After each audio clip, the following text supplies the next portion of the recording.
Good morning, everyone. My name is Perry Halkitis. I'm Dean, Professor, and Director for the Center for Health, Identity, Behavior, and Prevention Studies at the Rutgers School of Public Health at Rutgers University. I'm very honored to be here with you this morning to talk somewhat about the role of the closet in the lives of LGBTQ people, specifically reflections on shame and the closet in the lives of gay men across time and space. This presentation in today's symposium is in honor of Tyler Clementi. It is now 10 years since we lost Tyler from our lives. Like many young LGBTQ people, he was taken from us way too early. Today, we continue to see high rates of suicide in the LGBTQ population, as well as increased rates of homicide towards LGBTQ people, especially Black trans women. The lives of LGBTQ people continue to be completely put upon by the realities of our society. So as we think about the lives of gay men across the generations, it's important to note that the closet, coming out of the closet, has multiple meanings. The closet provides protection, but it also enables shame. It is a tool. It is not a possibility for all other marginalized people to live in the closet. But for LGBTQ people, the closet provides a way to protect their lives, to protect their emotions from those who might victimize them. The decision to step outside the closet is up to the person coming out and no one else. And thus, no one should be forced out. And importantly, to our conversation today, there is no lockstep pattern for how and when someone may come out. I explored these ideas in my last book, Out in Time, The Public Lives of Gay Men from Stonewall to the Queer Generation. In this work, I tried to understand what the challenges were for gay men coming out. And this idea of convergence is one that emerged very fully for me. The idea being that the identity of queer people, of the queer individual, is analogous to this painting, Convergence, one of Jackson Pollock's most famous works. The landscape is comprised of three primary colors that appear to be bound to black and white contours. Conversely, the lines and shapes seem to be moving swiftly across space and time while gently intersecting. Within each juncture, different ways of coming out are engendered, awaiting to converge with looming intersectionalities so as to actualize a myriad of multidimensional identities. Therefore, an identity comes with a responsibility, the lack of which creates fear and uncertainty. In the book, I documented the coming out stories, the gay identity development, across three generations that I defined as the Stonewall generation, the AIDS generation, and the queer generation. I wanted to interpret the changes and the constants during the coming out experience. And I wanted to understand coming out as a lifelong process influenced by psychological realities. And importantly, to determine how gay identity development and disclosure impact the health of the individual as well as the health of the population. And to do so, I used a life stories approach to develop a better understanding of coming out and the significance of what it is to be a gay man in each generation. Personal narratives provide an understanding of the social and emotional paths throughout the generations. It allows me to situate the coming out experience during the period of adolescence to young adulthood, and help to assure that the interaction with socio-political context was similar across the men in each generation. So the life stories approach provides a lens into the mind and the heart of the individual and how that particular person has made sense of their gay identity. I come back to the generations that I spoke of earlier, the first being the Stonewall generation.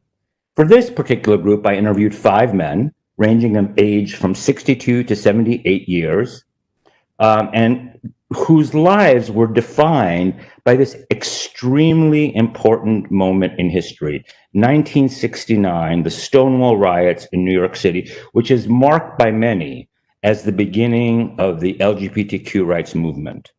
Jaundiced policies fueled denial and the suppression of sexual identity, forcing many gay men of the Stonewall generation to never publicly disclose their sexual identity. The Stonewall riots contributed to the development of the Gay Liberation Front, as well as other gay, lesbian, and bisexual civil rights organizations. In the picture, you see 2 of the pioneers of the LGBTQ rights movement, Sylvia Rivera and Marcia Johnson. And Tom, one of the men who I interviewed for the book, talked about being a member of this generation as follows. He said, "Look, we grew up in an age where who we are and how we expressed ourselves as sexual beings was abhorrent, and for a long time, it was, we were breaking the law." The next generation is the generation with which I identify, known as the AIDS generation. This generation also consisted of 5 men who I've interviewed who were between the ages of 42 and 51 at the time of the interview. And the defining moment for these particular men was the AIDS crisis. The HIV/AIDS epidemic shaped the lives of many gay men from this generation, and epidemiological data shows that gay men born between 1960 and 1964, were the ones who were most impacted by HIV. Gay men of this generation lived in anticipation of existing in fear or shame in connection with distorted beliefs concerning the HIV epidemic from both the gay community and the heterosexual community. The last group with whom I spoke, I defined as the queer generation, the youngest of the 3 generations. Again, a total of 5 men from this generation, ranging in age from 19 to 29. These 5 men were the most racially and ethnically diverse of all of those who I interviewed. The young men in this particular generation were empowered by the age of the internet and social media, and the queer generation is vastly diversified and educated in HIV/AIDS, gay identity, race, and cultural differences. Many gay men from this era are not in accordance with the hegemonic white masculine conception that typically defines the gay population. So to understand the generations, it is very important to understand the crisis that defined each generation. The Stonewall generation, the AIDS generation, and the queer generation, while experiencing some similarities, all had a very unique crisis that defined their age group. So the generational crisis was a phenomenon that was forged by the interplay of social, cultural, political, legal, medical, and economic factors that birthed each period. I want to say up front that while I identify each generation with a crisis, when I come to the queer generation, I may reiterate this, but I want to say it up front right now, that the crisis of the queer generation also includes the crisis of the AIDS generation and the crisis of the Stonewall generation. So for the Stonewall generation, the main crisis was the crisis of identity. The men of the Stonewall generation experienced an identity induced by an existential fear of forging an identity influenced and framed by the social circumstances that denounced being gay as both pathological and criminal, compelled these men from this generation to compartmentalize their personalities, creating multiple personas in order to survive. Their lack of authenticity or their lack of ability to be authentic with themselves created a psychological disconnect that hindered the integration of their multiple identities. Systematic oppression and social stigmatization forced many gay men into isolation or refrain from acting on their sexual desires. Why is this so? Because in many countries, including ours, there were laws that made homosexuality illegal. In fact, in Great Britain, the Criminal Law Amendment Act of 1885 was used as a means to punish World War II hero Alan Turing, who was chemically castrated because of his homosexuality. Alan Turing, as we know, is the father of the modern computer and a great mathematician. With regard to this crisis and the regard to the realities of this particular generation, one of the men with whom I spoke said this: I felt afraid. I was fearful because I saw what had happened historically to gay people. But then I saw what was happening with the gay revolution. So, there was fear over here, there was hope over here, and the arrow of time goes only in one direction. I thought, well, eventually, but how quickly? Back then, we didn't know. My friend Felix, who's 87, 87 years old, he was a dancer. He danced with Judy Garland's boys. And yeah, I think he was arrested along with one of his friends. In fact, in 1967, a very significant documentary was produced by CBS called The Homosexuals, with Mike Wallace as its host. And the message was this: the average homosexual, if there be such, is promiscuous. He is not interested in nor capable of a lasting relationship like a heterosexual marriage. That was 1967, only 53 years ago when those words were uttered.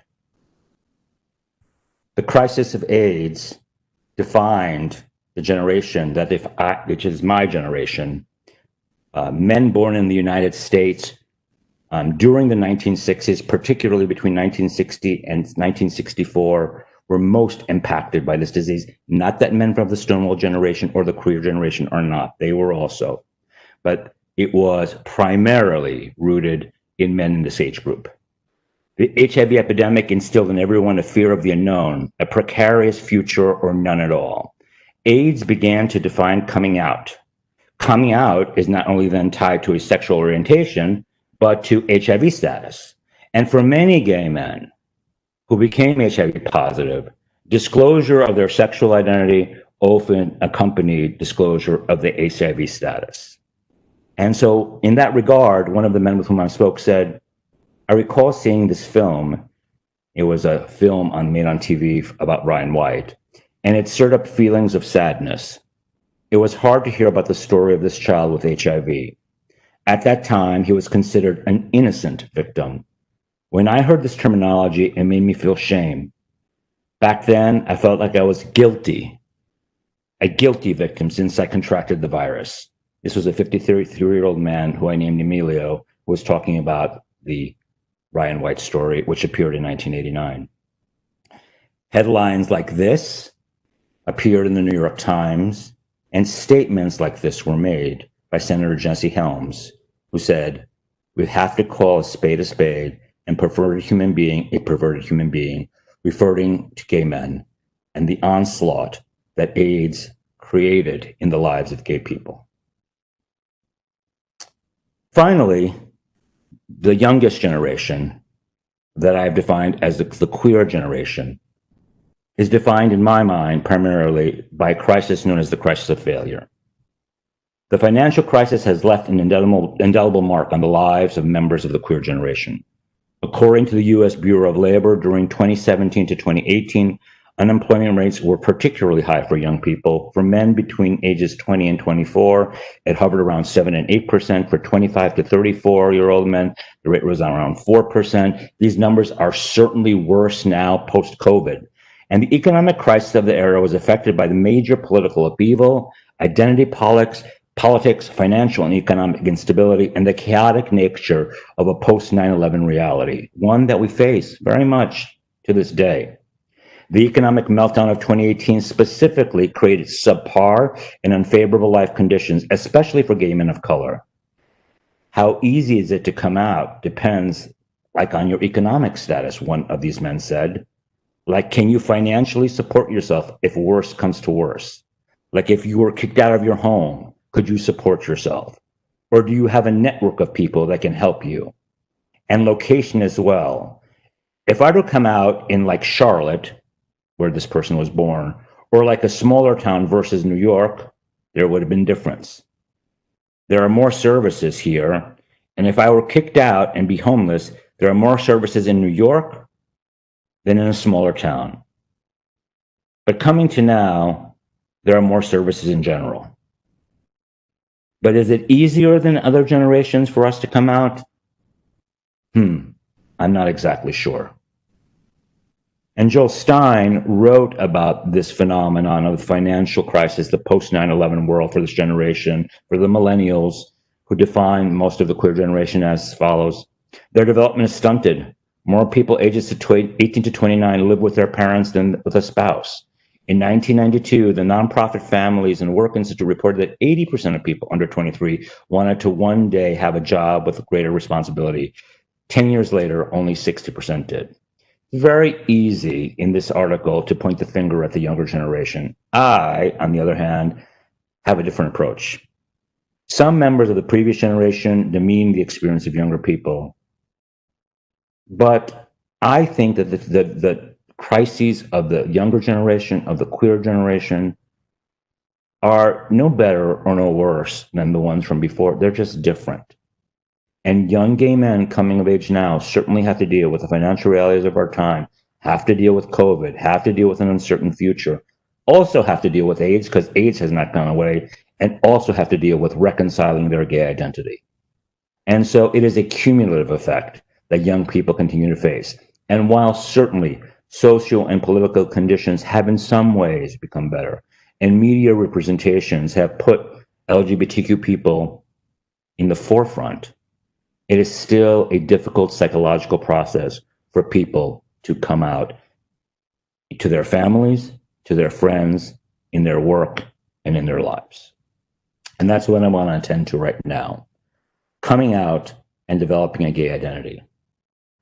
So much of the difficulty of coming out is rooted in this concept of otherness.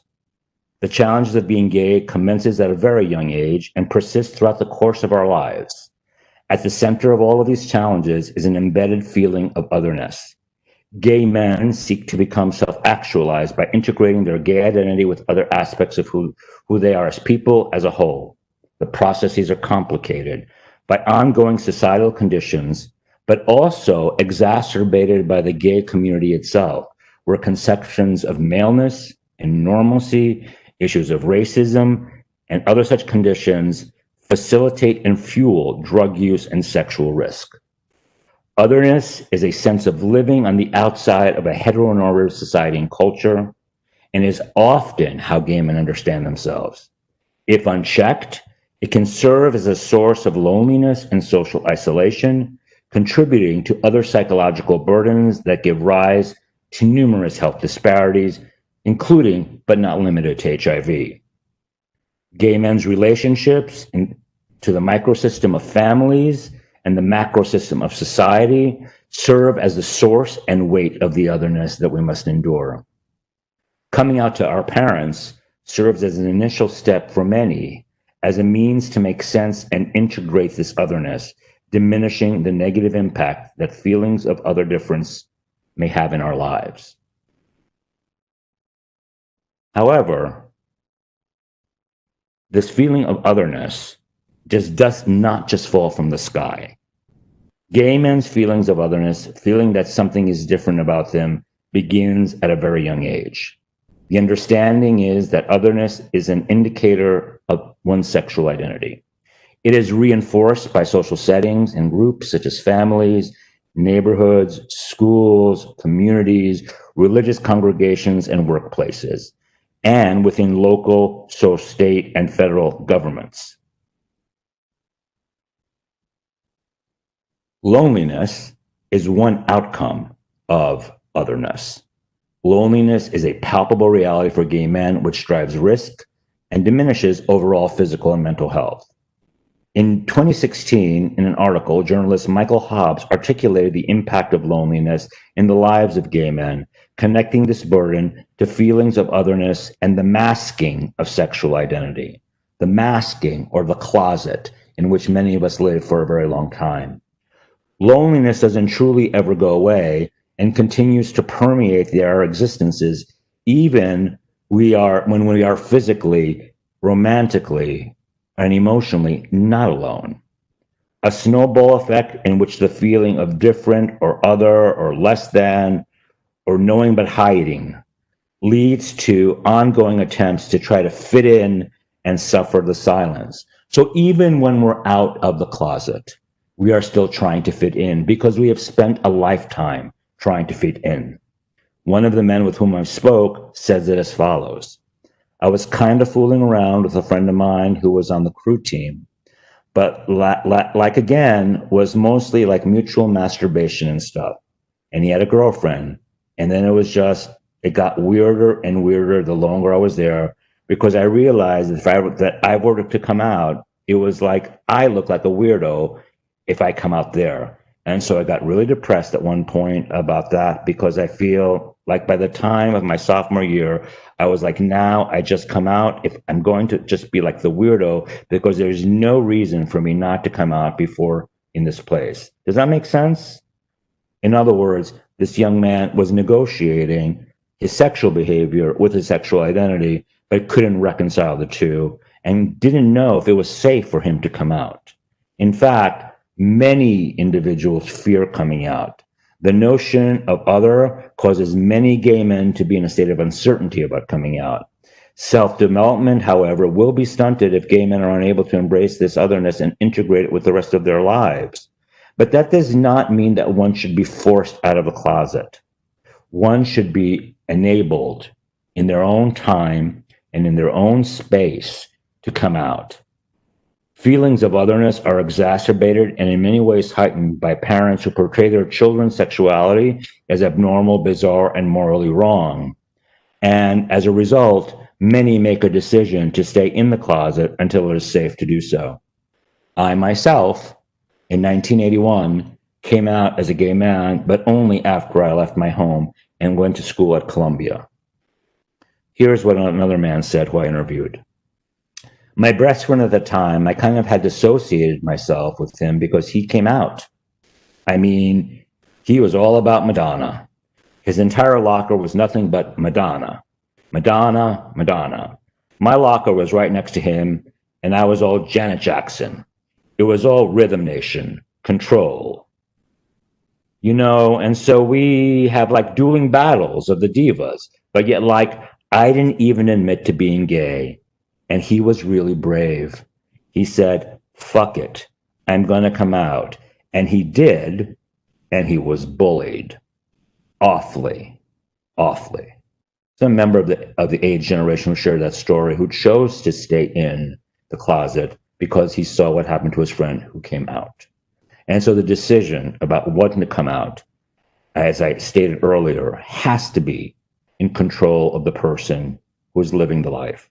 And when that person feels safe and when that person feels right.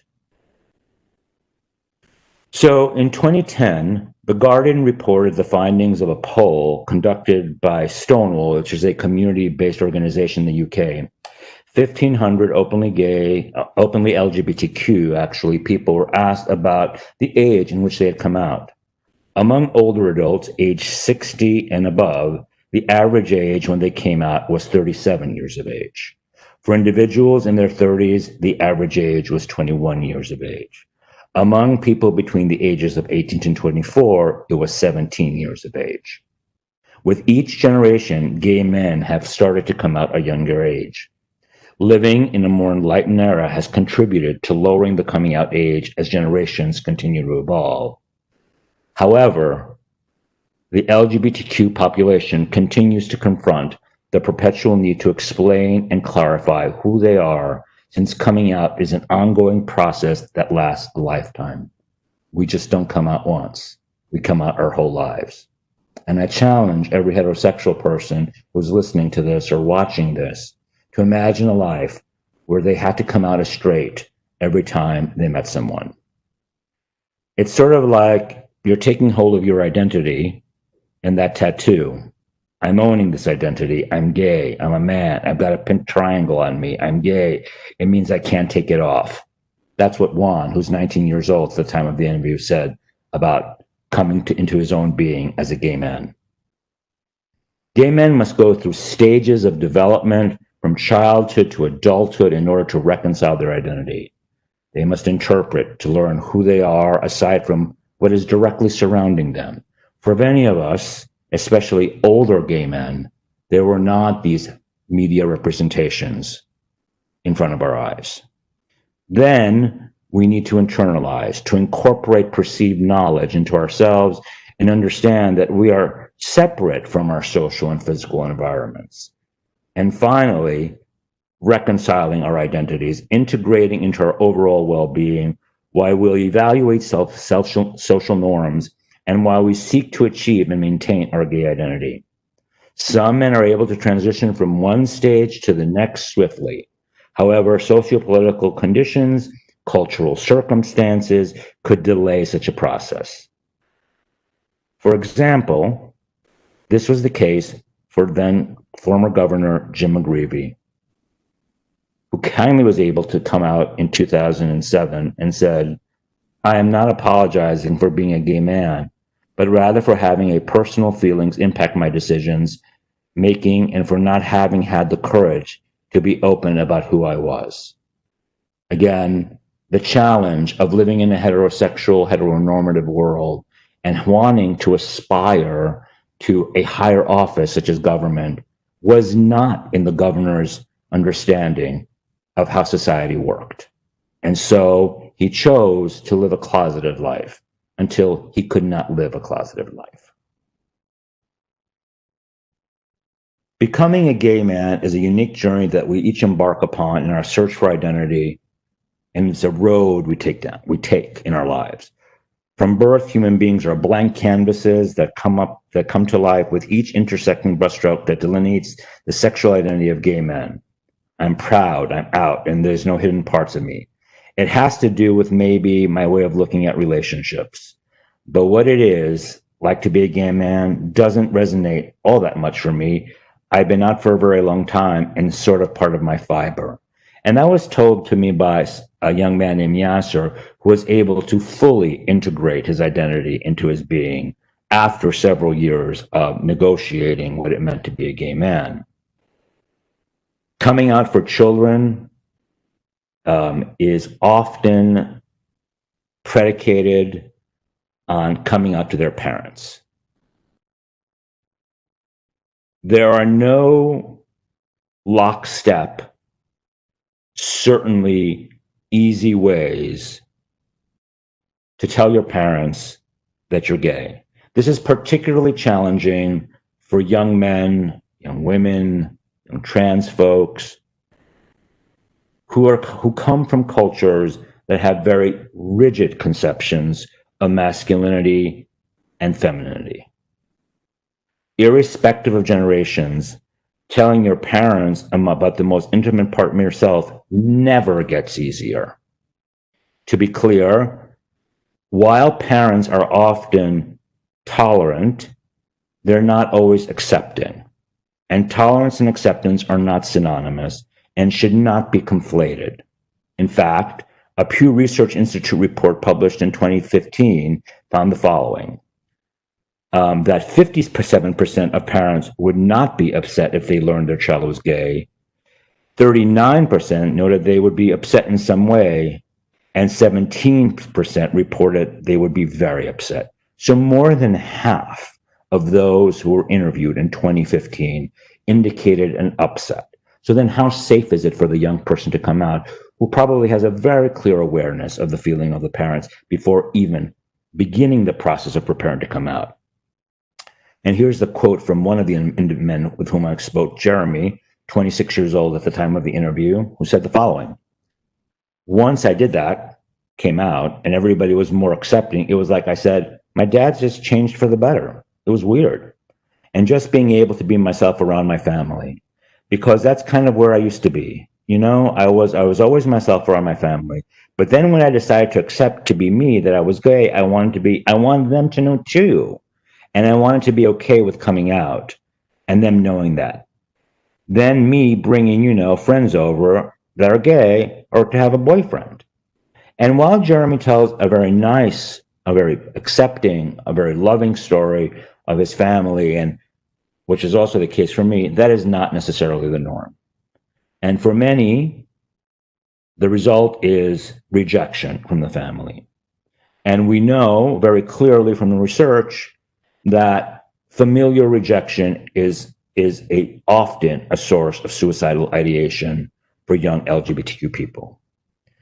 Telling our parents is not prescribed. We are not taught the tools on how to come out. Every gay man finds a methodology in disclosing to their parents, relying on social emotional tools that create a psychological space for their identity.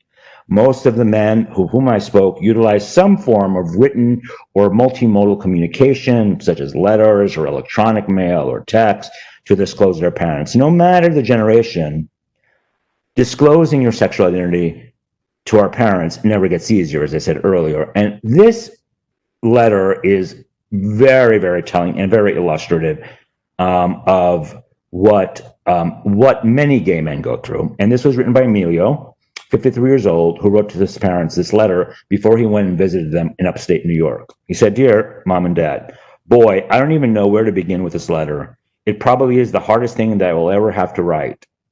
And I hope that someday you will understand why I'm doing this, because this is so important to me. I've decided to type it rather than write it. First of all, I wanted to thank you so much for being wonderful parents. Not only have you both come from different countries and learned to speak English, the English language, but you have also done so much more. You have raised 6 bright and loving children. You have also ensured our success by teaching us, all of us, to be proud, independent, and to have love for each other no matter what. The strength of love is the reason I can no longer deny this truth. I want you to know and love me for who I really am. Secondly, I want you to know at this point in my life, I have never been happier or healthier. This is the first time in my life that I can actually love myself. What I am trying to tell you is that I am gay. You have also said that you will love your children no matter what. And I hope that you would love me even though I'm also HIV positive. This means that I have been exposed to the AIDS virus.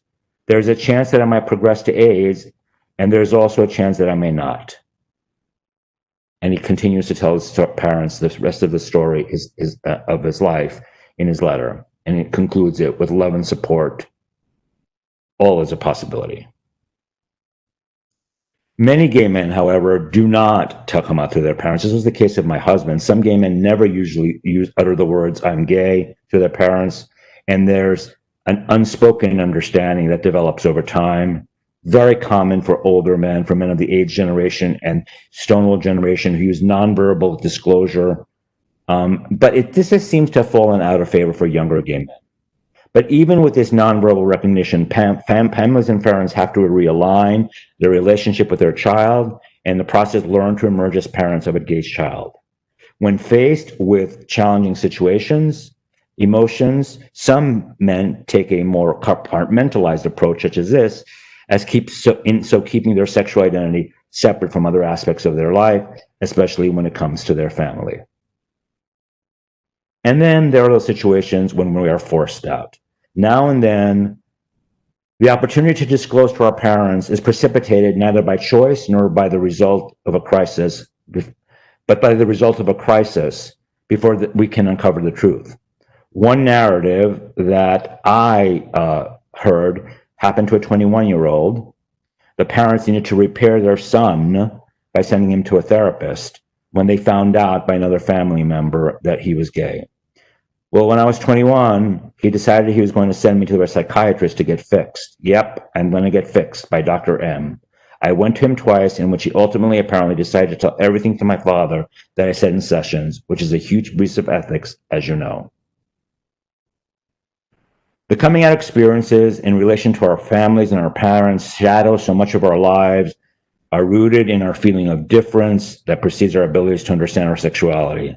The fact is that for all of us, there's an ongoing challenge to negotiate our sexual identity throughout our lives. Even after our families know who we are, we continue to seek our integration of our sexual identity with all other aspects of our being, an enduring effort shaped by feelings of otherness deeply embedded in our emotional lives. I'd like to sort of take this in a different direction right now and talk about the issues of intersectionality, racism, and a closet. And let me start with a story. Imagine there's a race about to take place with 5 participants with the overall goal to make it first to the top of a steep hill. Each runner is given a vest as so to identify the individual throughout the race. The first participant is a white middle-class heterosexual man. The second runner is an African-American middle-class heterosexual man. The third is an African-American lower-class, lower SES heterosexual man. The fourth is an African-American man of lower SES who's also a gay man. The fifth is an African-American man of lower SES class lower SES was a gay woman. Unbeknownst to the participants, their vests will secretly contain extra weight, 20 pounds for every ism that each participant possesses. The concept of carrying extra weight for every negatively perceived ism directly addresses the concept of intersectionality. For each ism the individual possesses, their experience of injustice increases as a whole. When interconnected, the injustice is in its entirety weighs on the person. Thus, the first participant does not carry any weight. The second carries 20 pounds for the identification of African American. The third carries 40 pounds for being African American and lower SES. The fourth runner carries 60 pounds because they are African American, lower SES, and identify as gay. Lastly, the fifth runner carries 60 pounds because not only is she African American, lower class, and gay, but a woman as well. When one applies the concepts of unearned advantage and conferred dominance, one must look at the first participant. Since he possesses all positively perceived characteristics, his vest is merely weightless material. However, all the other participants unknowingly carry the weight of their diversity. Thus, the first participant has an invisible privilege since he only needs to compete with his own body weight, a privilege for which he is not aware. One can see how racism, so clearly implanted in the race, as the fifth participant bears a far greater disadvantage than the first participant. The idea of intersectionality and racism may seem diametrically opposed, as intersectionality honors our difference, while racism, of course, does not. The multiple identities gay men hold as a lover, a brother, a father, a son, a sexual minority individual are a celebration of the intersectionality. Intersectionality informs the ongoing and evolving understanding that gay man is not a gay man, is not a gay man, is not a gay man. We are not a monolith. A gay man holds multiple identities that reflect his understanding of his own race, his own ethnicity, his own culture, his own class, and myriad other aspects of his being, including his sexual identity and gender identity. A key element of a intersectional theory is that the elements of these identities do not exist in isolation, but rather work together to shape how the individual thinks of himself. Race does not exist separately from sexual identity or class or gender identity. Rather, these identities interact and shape the realities and life conditions of a person. These identities cannot easily be split apart. And in that regard, one of the young men I spoke to from the queer generation said, as far as like my identity goes, my queer identity, it's not as bad. It's not really as bad. But then there's like when you're including that with my blackness, it's been pretty rough considering a lot of trans women, black trans women, are being killed, being slaughtered, honestly. Like I think the 23rd trans woman was killed recently, like 2 weeks ago. Segregation and racism are embedded in U.S. history and culture and are also a painful reality of the gay community. The website, www.homohistory.com, is an online archive containing a multitude of photos of gay men and lesbians from throughout history. The images on the site are powerful, beautiful, and haunting. Pictures from the past expressing the sepia-toned love stories between men and women across time and generations. Though many such photos have likely been destroyed or hidden away, those that have been uncovered and shared act as another strong piece of lesbian, gay, bisexual, transgender, and queer history, reminders of those who have come before us, some of who are proud of their sexual identities, as some who felt the need to cover their true selves from the rest of the world. Behind each photo is an unknown life story, many of which will remain unknown but will continue to inspire, challenge, and create a sense of wonder. Unfortunately, these photos are also demonstrative of the painful reality of the gay community and that of American society writ large, namely the segregation and racism embedded in U.S. history and culture. It is nearly impossible to find an image on the site that depicts gay men of different races, cultures, or ethnicities together in one photograph. The images show individuals and couples who are practically doppelgangers of each other. much like the nearly all-white cast of Friends or Girls, whose main characters, despite living in New York City in the 1990s and 2010s, respectively, socialized almost exclusively with individuals of their same skin tone. The images bring to light major challenges that we face as a society as we define who we are, namely intersectionality and racism, both of which shape the coming out process for gay men. Black and Latino sexual minority youth disclose their sexual identities to fewer people than white counterparts. Young ethnic minority gay men struggle to negotiate affiliation and loyalty to both their ethnic community and the gay community. Ethnic minority gay men may have trouble coming out since they also may experience heightened discrimination when they disclose their sexual identity. The coming out experience is predicated on all these intersectional identities: race, ethnic background, immigrant experience, and economic class. White gay men from families of means coming out may not be such a challenge. Gay men of color, gay immigrant men, experience various hardships related to their racial backgrounds, their ethnic backgrounds, and cultural backgrounds, and struggles informed by race, ethnicity, culture, and class. This makes the closet a safe place for many men of color and of working class and of immigrant backgrounds. It also may be for some how they develop resilience and empowerment. One of the men with whom I spoke, Juan, who was a Latinx man, said, I actually think it made it harder for white gay men to reconcile their gay identity in a way because it's just like they're not used to feeling left out. They're not used to being stigmatized or depressed. And I like that quote because Juan used his ethnicity as a source of power and a source of pride. In that regard, Miguel, who's 30 years old, said something a little different. Being marginalized across any boundaries is going to make you hyper self-aware of other people's issues. Like if you have lots of things to worry about, chances are you have more profound understandings of how to disentangle those problems than other people because those don't have to deal with the same sorts of issues. Again, the power allowed by having to be challenged, not only because of one's sexual identity, but because of one's culture and one's race and one's ethnicity. Intersectional identities and racism, both outside and within the gay community, are intimately linked. Individuals who hold intersectional identities related to minority race and gender are not bestowed the same advantages as white gay men. Racism in the gay community is palpable. The oppressed may also oppress. And this type of racism informs the coming out process for many gay men while compounding the feelings of otherness. The objectification of gay men of color, ingrained within the racism of the community, occurs even more easily today with the ongoing development of new dating and hookup dating apps. Years of oppression and communities of color within society, coupled with the fetishizing and or dismissal of men of color, have led to today's divisions. As a consciousness of otherness begins to emerge, especially within the queer generation, the gay community needs to be highly conscious of the otherness we perpetuate within our own populations.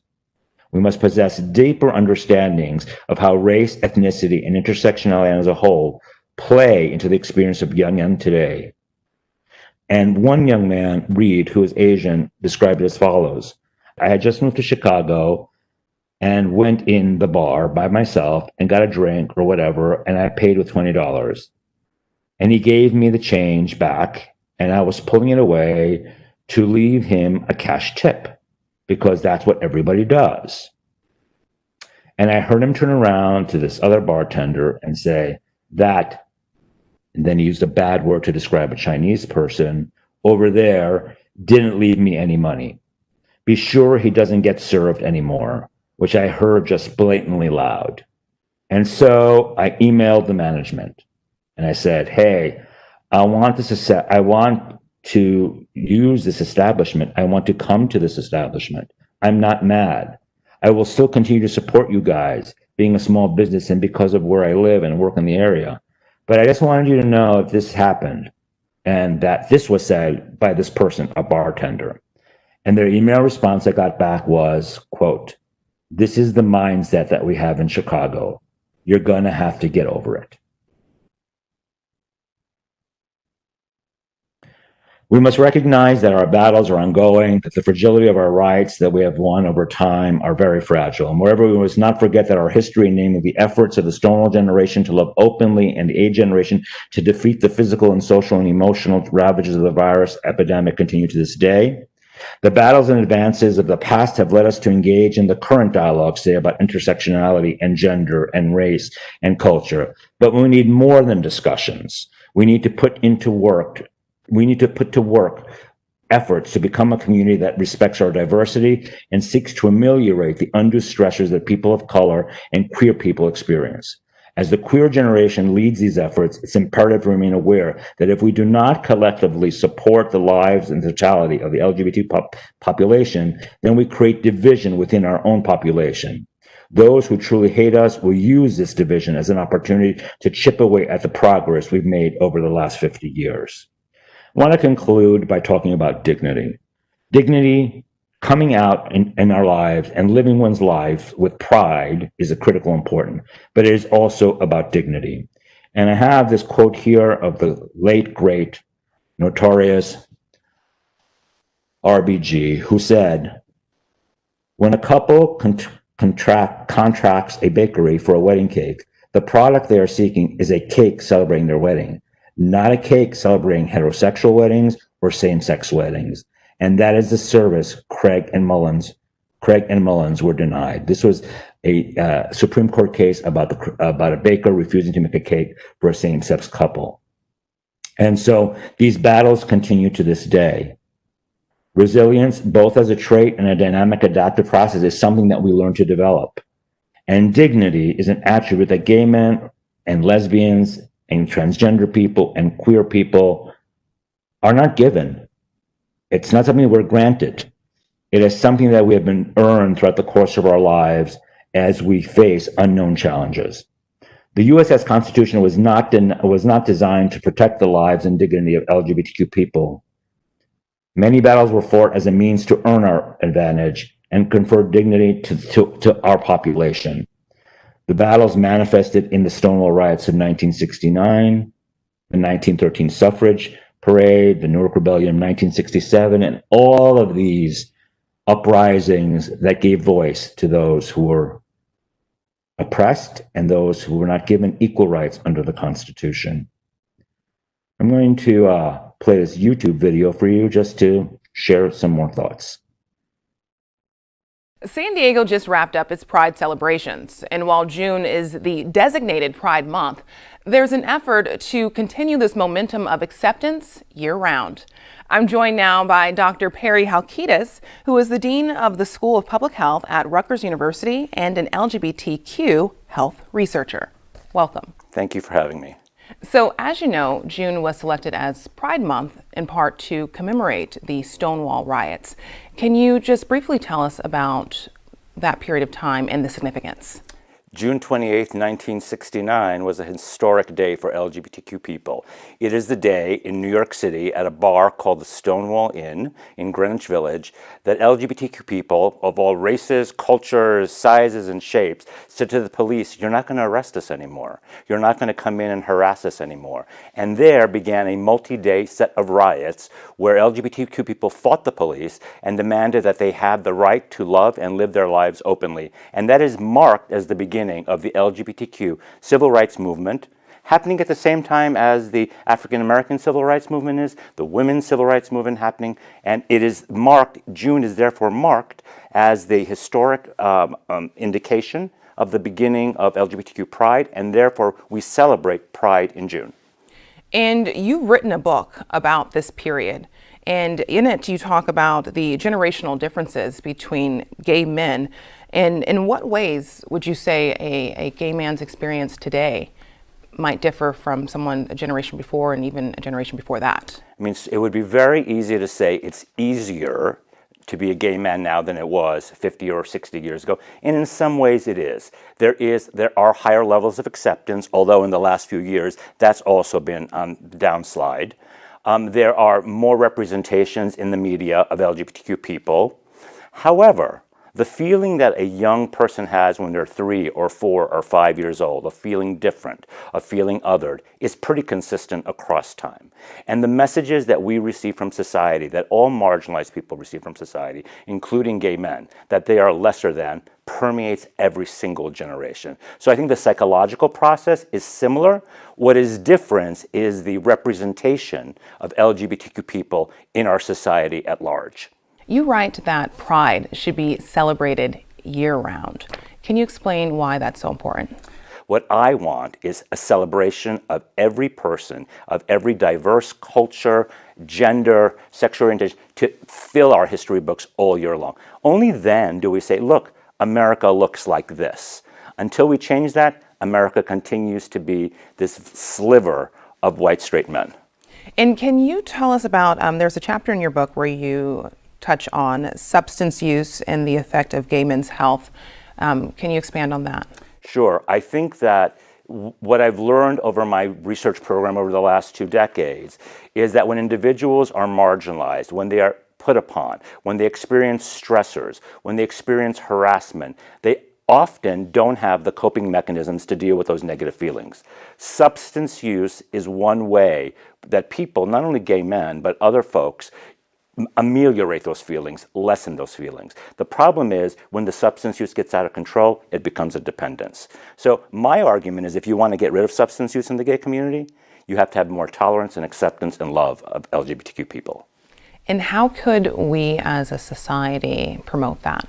We can promote love and acceptance by just normalizing everybody's lives so that we don't have this idea that an American is one thing. An American is millions of different things. And by reacting in ways that treat everybody on an equal playing field, that's how we normalize people's lives, and that's how we take away the feelings of marginalization that people experience. What needs to be done to really promote this? So we need structural interventions. And I live in one state and you live in another state that is ahead of the game. California and New Jersey are the 2 states in the United States that now require that LGBTQ history be taught in schools. When you start at a very young age, when you include the life experiences of Sylvia Rivera and Harvey Milk and all those LGBTQ leaders in the history books, and you teach young children at a young age, that's how you change a society. And you know, California and New Jersey, God bless these 2 states. They are so ahead of the game. Thank you so much. Thank you. Finally, I'd like to just put an image up here. These are images of the 23 men who I interviewed for the book, each of whom told me their stories. I featured 15 of them, but as you can see, they're a beautiful representation of our society, of the rainbow that is the pride flag, and a shout out to them for their openness and their willingness to share their stories and often very difficult life experiences with me. I want to thank you for being here with us today. If you want to follow me, that's my Twitter account and that on my research center. I also would be remiss not to call out our LGBTQ health concentration at the School of Public Health. There are many certificate programs throughout the country that teach LGBTQ health. We are the first concentration in the world. And also a brand new journal that we have launched over the course of the last 2 years, the Annals of LGBTQ Public and Population Health. Check these both out. And let's keep the lives of LGBTQ people close to our heart and remember Tyler Clementi, especially on this day and every day. Thank you very much.